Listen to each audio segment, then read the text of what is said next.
Bienvenidos a Sin Receta, un espacio de medicina funcional en donde hoy estaremos hablando de sueño.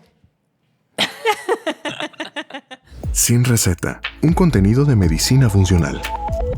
Actualmente es bien sabido que dormir bien es igual a vivir bien. Por eso, desde hace algunos años, el dormir bien ha robado la atención de muchísimos especialistas en la salud que buscan descifrar qué es lo que estamos haciendo mal para no descansar. ¿Qué es lo que realmente afecta tu descanso? ¿Cuáles son los alimentos o bebidas que afectan el desempeño de tu sueño? ¿Cuáles son los enemigos de un descanso óptimo? ¿Cómo enfrentar el insomnio?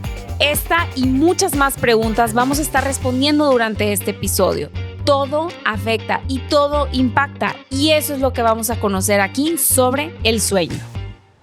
Bueno, pues yo no sé si ustedes sabían, me imagino que sí, obviamente, pero en este podcast mi co-host es la gurú del sueño. Y yo sé que has estado en miles de podcasts hablando del sueño, pero este es tu primer podcast en donde realmente es tuyo. Entonces, estoy muy emocionada porque eres mi co-host. La verdad es que yo también estoy muy emocionada y prometemos hacer algo súper original en este contenido, porque además debemos decir que lo que nos une fue el sueño, porque así nos conocimos. Yo conocí a Elisa cuando quería saber cómo darle a mi bebé las estrategias, a mi primer hijo, Jorge Andrés, estrategias importantes para dormir. O sea, yo sabía que había como lineamientos muy básicos que podías darle a los niños como para que simplemente indujeran el sueño a la misma hora todos los días y pudieran tener un descanso reparador de 12 horas que a la vez hacían que yo, su madre, descansara también pues por 8 o 9 horas, que yo amo dormir. Entonces, obviamente, al ser una persona que busca el sueño como algo de mi estilo de vida saludable, pues busqué eso mismo para mi hijo y así fue como llegué a la gurú del sueño, Elisa Sacal. La verdad es que sí, mi carrera con respecto al sueño cada vez se pone más apasionante para mí, porque cada cosa que aprendo me vuela la cabeza y me hace meterme más de lleno. Todo empezó, la verdad, con los niños. Fue el primer tema que me acercó a querer conocer y saber más por mi propio recurso de aprender a hacerlo bien con mis hijos. Me empecé a especializar en el tema y a leer todos los libros que había disponibles y a certificarme como asesora de sueño, y ahí es donde me empecé a dar cuenta que es donde menos información había, el cómo podemos ir formando y favoreciendo las necesidades de sueño de los bebés, y de ahí también me di cuenta que en los adultos se sabía muy poco. Se sabe mucho tal vez de patología de sueño, de enfermedades, pero hablando de hábitos, de cómo crear un sueño saludable, la realidad es que no había tanta información, o más bien no la conocíamos, y pues sí ha sido para mí importante difundir todo esto para que la gente pueda tomarlo a su favor y sacarle jugo al sueño, porque como siempre les digo, el sueño es una habilidad como cualquier deporte que puedes ir perfeccionando y mejorando conforme la vas practicando. ¿Tus hijos dormían toda la noche? Inicialmente no, porque no estamos hechos para dormir toda la noche cuando nacemos, cuando somos bebés. Necesitamos despertarnos, alimentarnos y mantener nuestra glucosa durante la noche. Pero a lo largo de los años, de los meses, conforme fueron creciendo en su momento, sí cada vez tenían mejores hábitos de sueño. Mi primer hijo no, mi primer hijo fue el que me metió a todo este tema, pero eventualmente cuando empecé a corregirlo, a moldearlo, sí durmió toda la noche y al día de hoy tienen buenos hábitos de sueño. Obviamente que tienen sus crisis y tienen sus momentos, y cuando más estresados están o cuando tenemos un cambio, por ejemplo, si nos vamos de viaje, casi siempre la primera noche los tres duermen muy mal porque se están adaptando, pero después, como tienen un buen colchón, una buena resiliencia con el sueño, rápido retoman todo esto. Y justamente me gustaría meterme a eso, a cómo construir un colchoncito de sueño que te permita aguantar las desveladas de una boda, el que te tomaste 2 o 3 copas una noche, porque cuando ya lo has creado y has formado este colchón, entonces esas excepciones no van a empezar con una mala racha o con una mala etapa de sueño que todos hemos tenido. Yo soy la primera en confesar que cuando más estresada estoy o cuando me siento rebasada, empiezo con etapas de sueño que la verdad cada vez me duran menos porque tengo estrategias para intervenir rápido y que no se vaya esto alargando a 2, 3 meses o gente que tiene años con insomnio. ¿Eras desvelada? Claro que era desvelada. La adolescencia era súper nocturna, me dormía súper tarde en la carrera incluso. Les platicaré mi historia con respecto al cáncer, pero fue uno de los modificadores epigenéticos de detonar enfermedades crónicas como el cáncer. Y sí, al principio era muy nocturna, en mi juventud, aunque me sigo sintiendo joven, pero en mis 20s me dormía, no sé, 12, 1, porque también lo que ocurría es que me daba como un rush de cortisol en donde en la noche sentía que todo lo podía lograr y la verdad es que sí hacía 1000 cosas, todo lo que tenía pendiente de la semana lo acababa metiendo en las últimas 2 horas del día, porque con este cortisol que se eleva con el cansancio, vas echando a andar las reservas y te ayuda a concretar cosas más rápido y más fácil, pero también te depleta y te acaba llevando a un estado de agotamiento que no es nada bueno y te acaba justo en esas horas, pues para poder aguantar, ¿qué haces? Abres el refrigerador y te empacas lo primero que encuentras, que no es necesariamente una ensalada, debo decir, porque quieres energía. Entonces buscas que si el pancito dulce, que si sí, las cosas azucaradas que te van a dar energía inmediata para seguir aguantando estas reservas que estás echando en la noche. Dices que eras muy nocturna, o sea que una persona que se considera nocturna tiene esa capacidad para cambiar la hora a la que siente más energía. No, en la respuesta concreta sería no, porque el cronotipo, que es a lo que te estás refiriendo, está determinado genéticamente. ¿Qué tanta energía vas a tener o cómo está distribuida tu energía? Porque no tiene que ver con cuánta, sino a qué hora la vas a tener. Tus picos de lucidez, tanto mental como agilidad física y demás, dependen en gran medida de cómo eran tus papás y cómo son tus ancestros, porque genéticamente tienes más posibilidades si eres matutino de tener energía más temprano en la mañana, si eres nocturno, pues más tarde en la noche, y la mayor parte de la población, como el 60%, es un cronotipo intermedio, ¿no? Entre uno y otro. Y si bien esto está determinado genéticamente, lo puedes llegar a moldear y modular, pero aquellas personas que no son del club de las 5 de la mañana porque nada más nunca has sido matutino y nunca has sido de esas personas que abren el ojo a las 5 y tienes mucha energía, ojo, quiero diferenciar las personas que se levantan a las 5 de la mañana porque están en agotamiento total y no se pueden volver a dormir, pero están cansados. Ese es un tipo de insomnio que no es realmente un cronotipo matutino, sino que es un problema ya crónico que se está manifestando de esta forma. Pero para las personas que sí son los que abren el ojo y son una morning person y saludan a todo mundo y van cantando por la vida y tienen energía de 5 a 6, pues qué padre, genéticamente están hechos para ello y probablemente son esas personas que en las cenas están durmiendo, que la vida social para ellos nocturna es muy complicada porque no aguantan. Confiesa, ¿tú eres una de ellas? Sí, claro, totalmente. ¿Eres una morning person? Soy morning person, pero no siento casi así, ¿eh? Yo creo que soy intermedia porque sí me inspiro muchísimo en la noche. Soy una persona muy creativa y me inspiro demasiado en la noche, pero no aguanto. O sea, y más, te voy a decir desde cuándo, desde que soy mamá.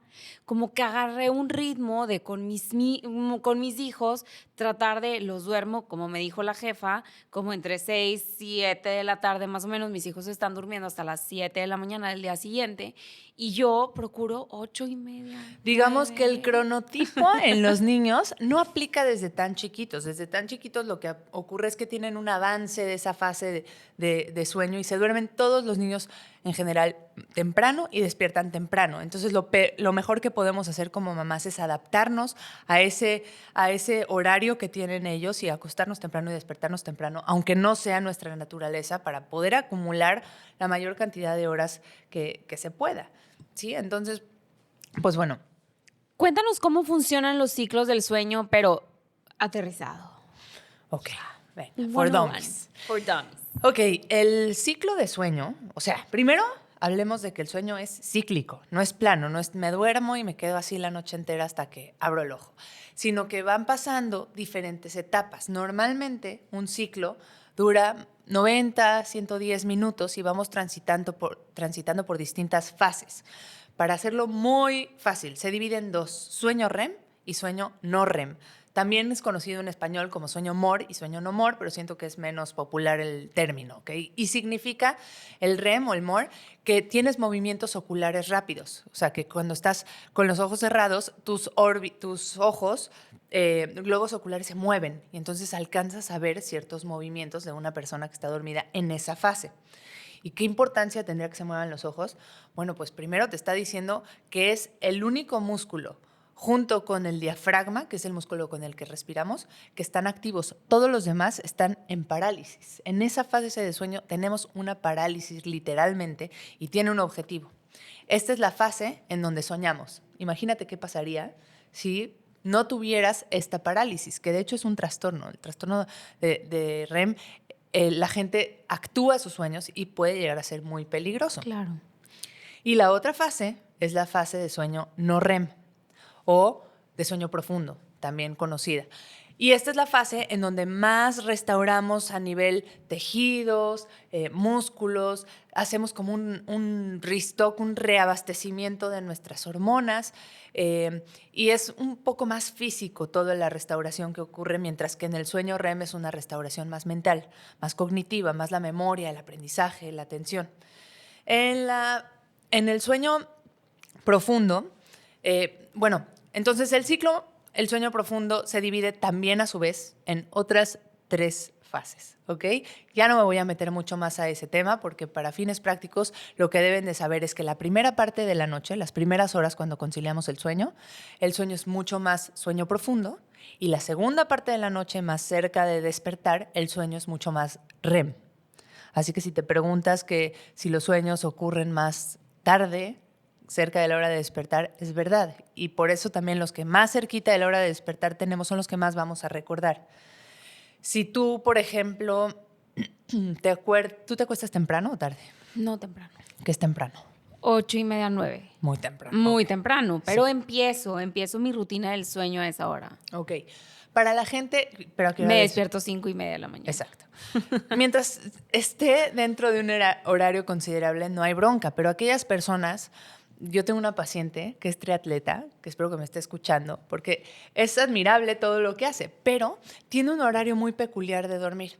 Se duerme a las 7 de la noche cuando está en competencia y se levanta como cerca de las 3:30 de la mañana a entrenar. Entrena 4 horas. No sé por qué los triatletas, si alguien es triatleta y nos está viendo y nos puede escribir en los comentarios por qué entrenan a las 3 o 4 de la mañana. Imagino que tiene que ver con el sol y con no estar expuestos tanto tiempo al sol, pero si supieran que le están dando un poquito en la torre a su sueño en esos horarios y no van a sacar su mejor desempeño, a menos que realmente tengas ese cronotipo, pero de todas maneras. Entonces, esta paciente se duerme a las 7:30 de la noche, se para a las 3:30 de la mañana en competencia, y pues bueno, durmió, ¿qué? 8 horas, ok, pero ¿a qué hora las durmió?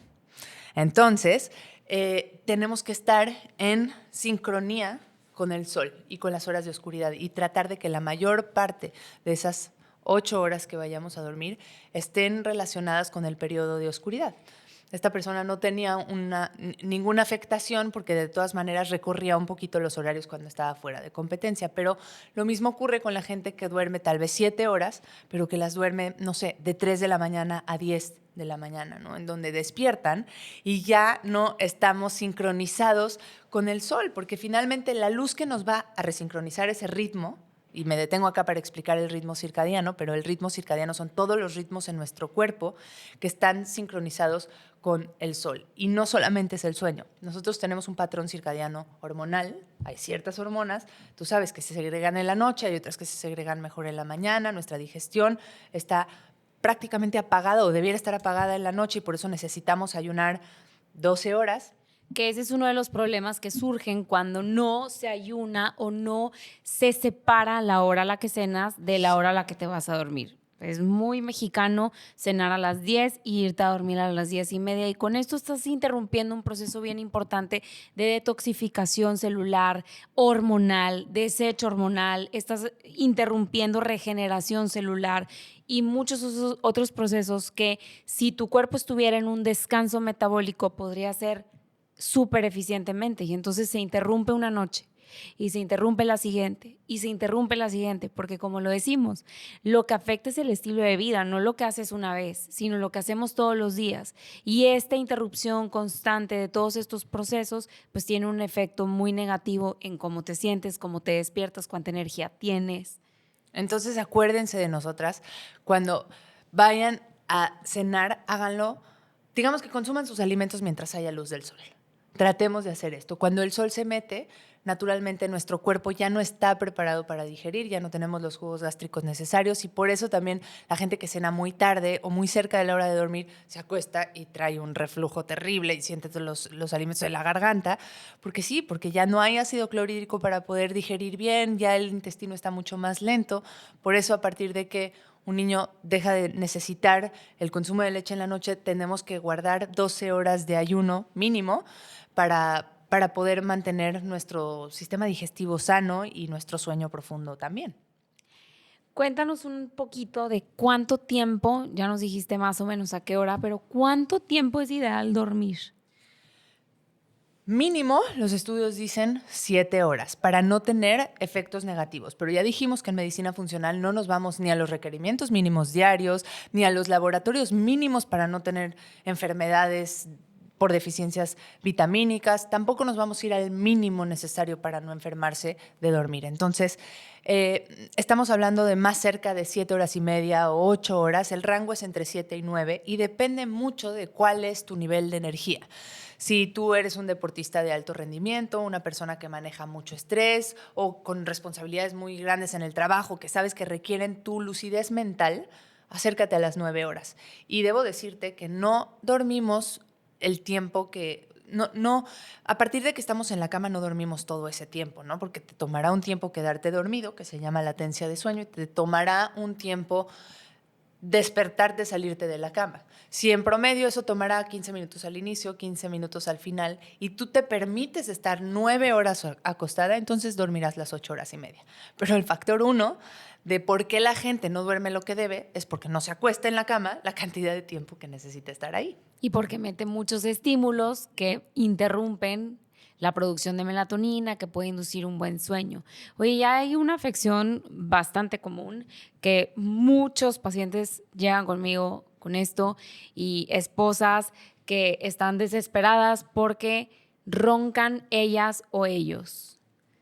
¿Qué tienes que decir de eso? Me gusta que abras el tema del sueño en pareja porque no es algo de lo que hablo muy seguido, no lo escucho muy seguido, hay pocos libros que hablan del tema y me parece súper relevante. Porque los hábitos, por más que tú quieras decir yo me voy a dormir al tal hora y despertar a tal hora y quiero que mi ritual tenga ciertas características y quiero irme desconectando y bajando la luz, si hay otra persona con la que compartes la cama que no está de acuerdo con ello, pues va a ser muy difícil lograrlo y además va a ser motivo de fricción. Así que literalmente pienso que debería de haber una sesión en pareja con un especialista o si quieres con un terapeuta o quien sea de intermediario que te pueda ayudar o simplemente tener una comunicación para poder empatar, aunque no igualar, porque puede ser que te cases tú siendo cronotipo matutino con un esposo muy nocturno y tienes que tratar de llegar a un punto medio, tal vez encontrar un horario en el que los dos puedan descansar y sí, definir cómo va a ser el ambiente en donde van a dormir, ¿no? Por ejemplo, hay un estudio italiano que dice que tener una tele en el cuarto reduce la posibilidad de tener relaciones sexuales 50%. Así que ahí te encargo que saques la tele del cuarto, si es que tienes. Bueno, o no, según lo que quieras, ¿verdad? Pero el punto es que tenemos que hablarlo y tenemos que ver qué hacemos. Porque si tu pareja ronca, claro, probablemente es algo que tiene que ver con un especialista de sueño, tiene que discutirlo y dialogarlo con esa persona. Y si no lo quiere hacer, entonces también se vale decir, bueno, durmamos en cuartos separados. Y mucho de lo que somos es también de con quién convivimos. Justo acabo de ver una paciente en estos días que me decía que su esposo prende la televisión todos los días hasta muy tarde.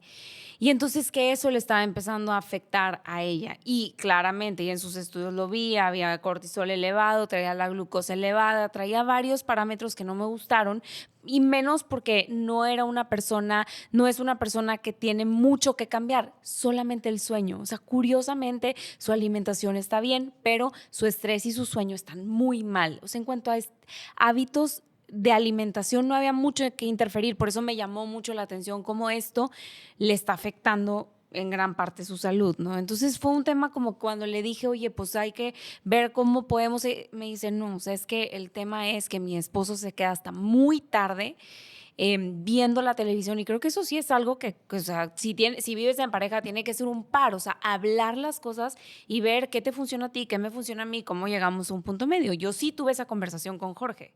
Sí, yo creo que es súper importante ahora que lo mencionas, que todos los especialistas de salud que nos están viendo integren la pregunta de cómo duermes desde el inicio, no que sea tu último sospechoso de tiene hipertensión y ya le busqué por todos lados. Resulta que hace pausas en su respiración mientras duerme y sus niveles de oxígeno se caen al suelo y entonces eso hace que los vasos sanguíneos se cierren y tenga hipertensión. Si fuera de las primeras preguntas que hacemos, tantas cosas serían más fácil de controlar. De entrada, todas las enfermedades crónicas. No hay una sola enfermedad crónica que no mejore o ayudemos por lo menos a su control si no ponemos atención en el sueño. Entonces, todos los profesionales de la salud debieran hacerlo y si no lo preguntan y tú eres el paciente, deberías de abrir esta conversación. Fíjate que duermo tantas horas, cómo ves mi ritual, cómo todo lo relacionado a la forma en la que dormimos impacta nuestra salud. Y platícanos un poquito de cómo afecta nuestra salud dormir pocas horas. El dormir mal afecta en muchos niveles en el cuerpo, desde el sistema cardiovascular, metabólico, hormonal, neurodegenerativo, neurológico, al humor también afecta.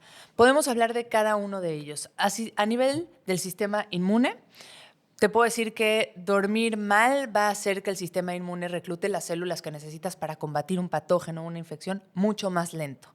De entrada, la función de las células que van a detectar si tienes células cancerígenas está 70% disminuida.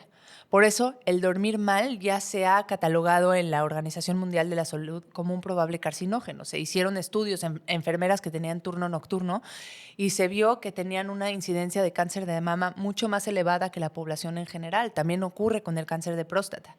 Entonces, inmunológicamente a nivel cancerígeno es menos probable que detectes células cancerígenas y a nivel infeccioso en el sistema inmune, pues es menos, tu sistema inmune es menos capaz de lidiar o trascender una infección porque no tienes los recursos necesarios. A nivel metabólico, eso lo sabes tú mejor que yo.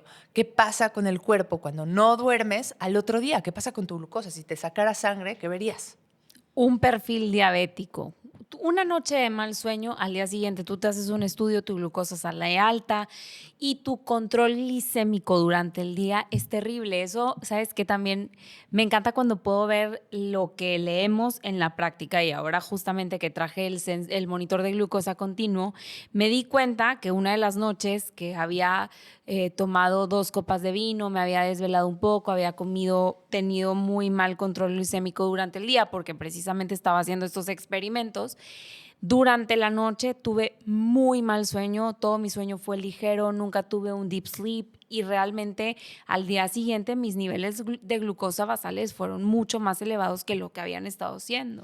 Así es. Entonces, metiéndome al tema un poquito del alcohol y luego retomamos cómo afecta a nivel en otros aspectos, pero bueno, el alcohol es una cuestión de doble filo, porque sí es real que te ayuda a dormirte más rápido, sí es real que disminuye la latencia de sueño y te relaja, pero también es real que hace que tengas más interrupciones en el sueño, es un diurético, te hace levantarte, pero como estás anestesiado y tuviste esas interrupciones, no solamente porque te paraste a hacer pipí, porque hace más superficial el sueño, pero al estar anestesiado no registra tu cerebro que te despertaste, entonces al otro día te vas con la idea de, ay, qué rico dormí, pero me siento agotado.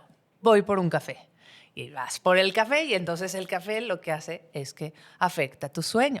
¿Por qué? Porque está ocupando los receptores de la adenosina, que es una sustancia que te hace sentir cansado.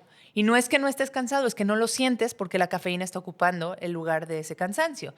Y para cuando se va la cafeína, te invade una ola de cansancio y te da un crasheo. Y, sin embargo, no puedes dormir porque tu calidad de sueño anterior fue mala y entonces vas acumulando cortisol y vas estando estresado y entonces tienes mucho cansancio, pero te sientes wired and tired, le dicen en inglés, que es como una especie de estoy demasiado cansado, pero me siento como electrificado. No sé si han sentido esta sensación. Y entonces, ¿qué haces para noquearte? Una copita de alcohol. Y así es como no paras con el círculo vicioso alcohol-cafeína y pues bueno, obviamente tiene muchas implicaciones a nivel metabólico. Pero bueno, retomando el tema de en qué otros niveles puede afectar, el dormir mal a nivel emocional es muy trascendente porque el sueño REM, ese mismo que les decía que es el sueño en donde tenemos los sueños y se restaura todo a nivel cognitivo, si no has tenido suficiente, entonces el modular tus emociones, el tomar decisiones, el vincularte con una persona, la capacidad de tener empatía, se van a ver afectadas. Entonces, pues tus reacciones van a ser más violentas, vas a ser más irritable, vas a ser más impulsivo, vas a ser más explosivo. Entonces, bueno, esto a nivel emocional te puedes imaginar lo que ocasiona a nivel comunidad, sociedad. Claro. Y más porque vivimos en una sociedad desvelada y con mala higiene del sueño. Bueno, Elisa, nos prometiste que nos ibas a hablar en este capítulo de la melatonina. Cuéntanos por qué tanta gente se la toma, qué tanto beneficio tiene, qué tanto alarga el sueño, realmente sí te duermes más rápido, qué efectos tiene. Ok, hablemos de la melatonina. Es una hormona más que un suplemento. Nuestro cerebro la produce naturalmente. Producimos como 1/3 de miligramo de melatonina todos los días, pero tiene un requisito para liberarse y es que haya oscuridad total. Piensen cómo fue creado el ser humano, en qué época, en qué circunstancias naturales producíamos este ciclo de luz-oscuridad, que es recibiendo la luz solar en el día para poder producir serotonina y hormonas que te mantienen alerta, cortisol y demás. Y cuando se mete el sol, idealmente, pues no teníamos ni luz, ¿no? Y unas horas tal vez después de que se metió el sol un ratito, podías estar despierto porque, bueno, luego se inventó el fuego y tenías esa posibilidad. Y el hombre, su genética se tuvo que ajustar a la invención del fuego para decir, ok, el fuego no va a impedir que yo pueda dormir. Pero al ser humano le toma miles de años adaptar su genética a una circunstancia. Y el tema de la luz eléctrica se inventó hace un poco más de 200 años. Entonces, nuestra genética no ha evolucionado para, ahora tengo un foco en la noche, eso es algo que el cuerpo no reconoce y no se puede adaptar o no se ha adaptado aún. Entonces, ¿qué pasa con esa luz? Que el cuerpo la registra con la misma intensidad, con el mismo color que la luz del sol, que es la luz azul. Y ese espectro de luz es activadora para nuestro sistema y bloquea la producción natural de melatonina.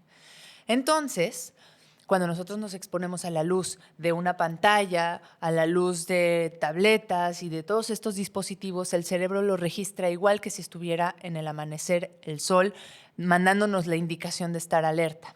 Lo mejor que podríamos hacer por nuestra melatonina es tratar de suspender el uso de estas pantallas durante por lo menos 1 hora antes de irse a dormir para permitir que tu propia melatonina se eleve.